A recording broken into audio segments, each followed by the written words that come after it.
Greetings, everyone.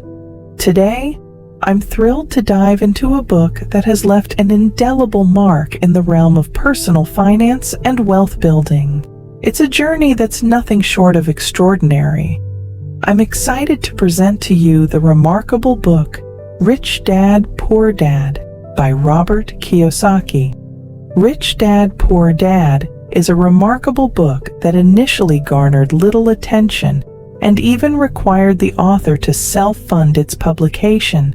However, 20 years later, it suddenly became a bestseller, selling nearly 35 million copies worldwide and earning a reputation as a starting point for achieving financial mastery. The book draws a sharp contrast between the author's poor dad, his biological father, a university professor with a stable income but lifelong debt, and his rich dad, a friend's father who dropped out of high school but built a billion-dollar empire and became Kiyosaki's role model. Through the life stories of these two fathers, Kiyosaki delves into the deep-rooted reasons behind the wealth gap and uses engaging anecdotes to reveal the mysterious laws governing money.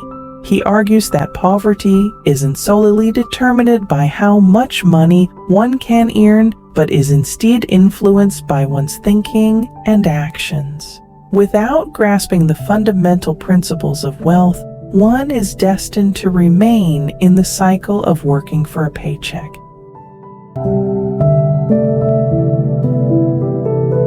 This week, I want to share insights from this renowned book, Rich Dad, Poor Dad, focusing on the idea that without changing these mindsets, no matter how hard you try, you'll remain poor.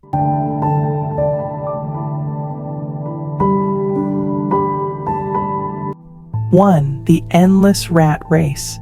Kiyosaki opens the book with a childhood story where he worked for his rich dad at a supermarket for a wage of 10 cents per hour. His rich dad refused to increase his pay, saying that if Kiyosaki wanted more, he'd be trapped in the cycle, bound to that supermarket with that wage for life. This story resonates with many of us, as we often find ourselves trapped in repetitive, unfulfilling routines. It's the wake up, go to work, pay bills, repeat cycle. Kiyosaki describes this as the endless rat race, where people focus solely on their paycheck, believing that a higher salary will bring more happiness. However, they fail to see opportunities beyond this never-ending cycle and may not even be aware that change is possible. Returning to Kiyosaki's supermarket job, his rich dad not only refused a pay raise, but also made him work without pay. This forced Kiyosaki to seek a breakthrough from his current situation. He observed and thought critically. He discovered that the comic books in the supermarket weren't selling at all and were destined for recycling. So he used his savings to buy hundreds of these comic books and set up a small reading room in a garage, making a small profit by renting them out. Many of us are caught in this endless rat race without realizing it. We're gradually worn down, with no time to think, living like survival machines, working for money. However, those who solely chase after money often fail to earn it. To break free from this cycle, we must stop this constant running, just as Kiyosaki did. We need to use our running time for thinking, finding ways to break this never-ending race. Rich Dad, Poor Dad offers valuable insights into financial independence and encourages readers to challenge their existing mindsets to achieve financial success. It's a compelling book that sheds light on the principles of wealth and how to escape the relentless rat race.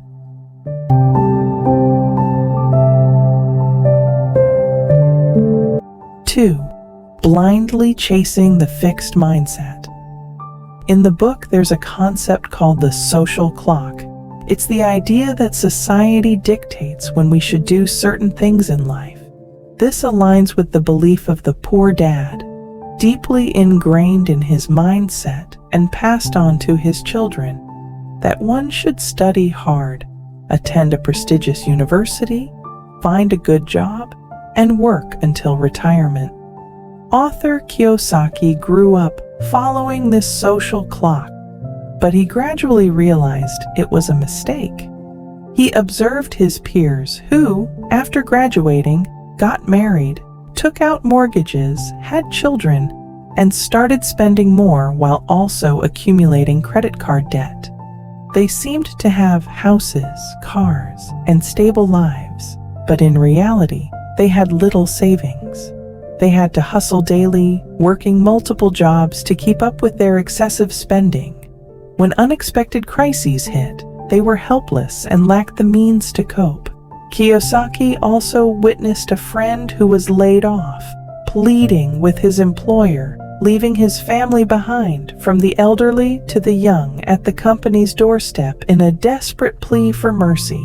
Even his own poor dad experienced unemployment during an economic crisis and couldn't find a way to survive. This led Kiyosaki to follow the advice of his rich dad, to abandon stable employment, stop running with the crowd, and bid farewell to the single income stream.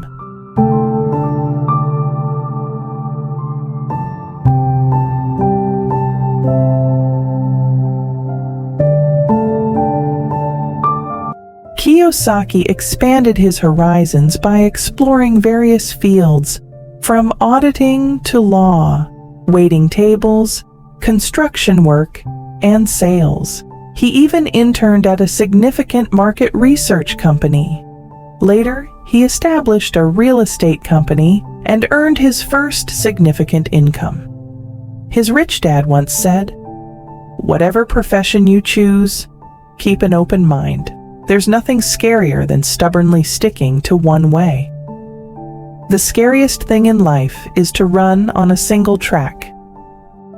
What you must avoid most is living and acting according to the crowd's mentality. Thus, by breaking free from fixed mindsets, we can achieve wealth. 3. Nearsighted thinking. Preventing us from seeing far. Kiyosaki had a female friend who worked as a journalist. One day, she approached him with a grievance. Her articles were well received by readers, but the books she wrote wholeheartedly with great effort failed to sell. She felt undervalued and believed she could only make a meager living as a journalist with limited writing expenses. She couldn't achieve financial freedom. Kiyosaki suggested she learn about marketing and sales. Surprisingly, she reacted with discomfort, asserting that she should not be mistaken for a salesperson, and she would never allow herself to do something as simple as sales. Their parting words were devoid of warmth. Kiyosaki felt regretful. If she could break free from her narrow career perspective and master market operation skills, her income would undoubtedly be more than just a meager writing fee. The author also advises us to view our careers as a network and to adopt a global approach. For example, during his Navy days, he studied international commerce. In the military, he learned military command. Working at Xerox, he acquired management skills. When lecturing across the globe, he built his personal brand. Each of Kiyosaki's moves was like a chess piece on a career chessboard. Every skill was a thread in the web leading to wealth and prosperity.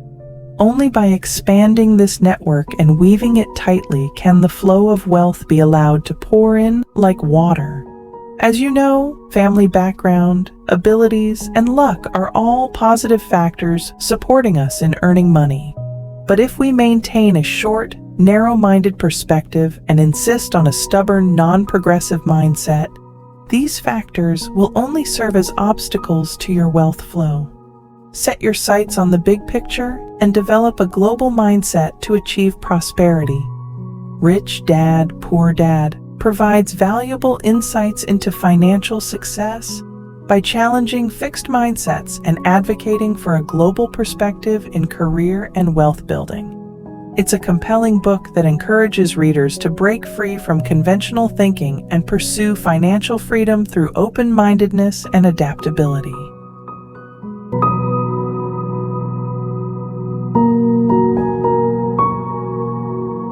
Four, lack of strategic thinking makes diligence ineffective.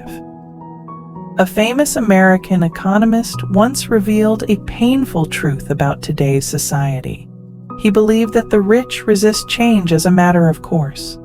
But what's even more frightening is that the poor in society also seek stability and resist change. The book recounts that Kiyosaki had a friend who worked 3 jobs simultaneously to support 4 children's education. He had to ask Kiyosaki for help and felt that he was on the brink of exhaustion. Despite working tirelessly, he couldn't save enough money for his children's college education. Kiyosaki suggested that he should leave his busy job, invest time in learning about investment, and earn money by buying low and selling high on small apartments. Sure enough, after this friend embraced change, he became an investment expert and bid farewell to the days of struggling to earn a living solely through labor, experiencing the joy of making money with his intellect. The author believes that money is a mindset. If you want to earn more money, you have to change your mindset. Instead of asking others to quit their jobs to help you make money blindly, Kiyosaki advises us to use a wealth-building mindset. Financial freedom cannot be achieved through mechanical labor. It comes through learning more, thinking more, and practicing more. It's not that the poor don't work hard, they lack strategic thinking. They often believe that diligence alone will lead to success, preferring to endure hardship and suffering in their current positions rather than accepting challenges and new areas of knowledge. They'd rather do repetitive jobs than embrace the challenges of new knowledge. As many have said, we have built something that moves the bricks around us with our own hands. But this invisible struggle, painstaking and inefficient, ultimately creates a wall that surrounds us and blocks our own path. Those truly skilled will never bury themselves in work. Instead, they will always seek new changes in experience and thinking to achieve breakthroughs. As the rich dad in the book said, job stability is not everything. Continuous thinking is everything.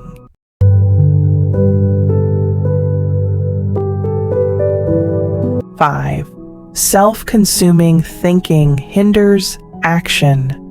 In the book, Kiyosaki tells a parable about a chicken. On a farm, while other animals were basking in the sun, there was a chicken constantly pacing around the coop, clucking, "The sky is falling, the sky is falling." The author believes that many of us are like this chicken, living in fear and worry all day, missing out on many opportunities. Once, he and a friend passed by a gas station. After learning that oil prices had increased by 15%, his friend immediately became upset and worried. He then analyzed why oil prices had risen and feared that an economic crisis was looming, thinking that the world was about to become chaotic. On the other hand, Kiyosaki also recognized the seriousness of the situation and immediately bought 65% of shares in a small oil company. 3 months after they passed the gas station again, Kiyosaki had made a profit from the rising stock prices, while his friend's assets had halved because he was constantly anxious, unable to focus on his work, and his money evaporated. Self-consuming thinking is a mindset that truly hinders wealth accumulation. We often fall into a state of panic due to the slightest disruptions in the outside world. Faced with crises, we tend to be fearful and self-destructive. Just like the poor dad in the author's life, He was always afraid of failure, loss, and constantly complained, "I can't," while the rich dad took action immediately to achieve his goals. Former ABB chairman Percy Barnevik had a famous perspective: 5% of success lies in strategy, and 95% lies in execution. The divine won't grant you what you desire. Only what you do will bring you corresponding rewards. Remember that thinking is just a matter. Only taking action provides the answer. Rich Dad, Poor Dad provides profound insights into financial success by highlighting the importance of strategic thinking and the consequences of self-consuming thoughts. The book encourages readers to change their mindset, embrace change, and take decisive actions to achieve financial prosperity.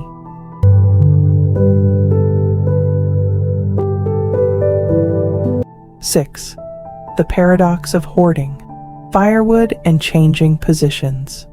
In the book, there's a paradox called the hoarding firewood paradox. Picture a man sitting alone on a cold night, holding a pile of firewood in his hands, and he angrily shouts at a large fireplace, "I'll add more firewood when you warm me up." As we know, only when he puts wood into the fireplace first will it ignite and be able to warm him up. However, in reality, many people fall into this hoarding firewood paradox. They want to become rich, but only think about what I want without considering what others want. In the book, both the poor dad and the rich dad are kind-hearted individuals. However, the significant difference lies in how they prioritize. The poor dad puts himself first and helps others when he has extra. The rich dad always puts others first and believes in the win-win principle. If you want something, you must give first. Even when the rich dad doesn't profit much, he donates to charitable organizations promptly. Despite potential losses, the rich dad prioritizes the interests of his partners.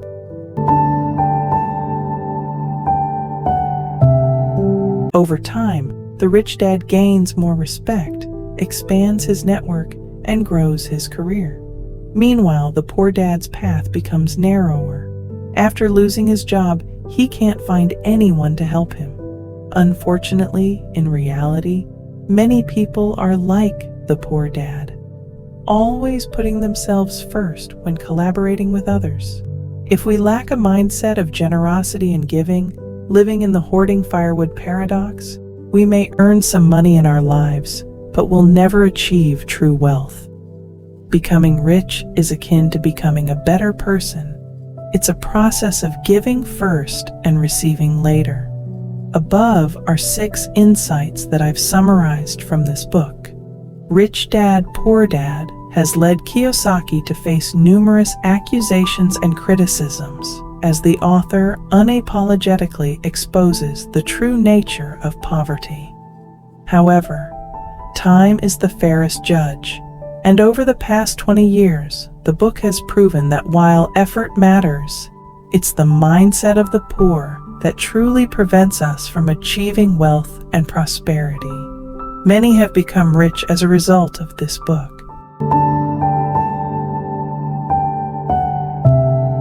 That's why Kiyosaki's financial intelligence is now more acknowledged and appreciated. After reading this book, you should understand that its true purpose is to awaken us not to work for money. True assets are never just money, they are our minds. The best investment is not in the market, but in ourselves. To transition from poverty to wealth in our careers and lives, we must rely on improving our mindset and awareness. In the end, I hope you can wield this powerful tool of mindset like a lever to change your own life.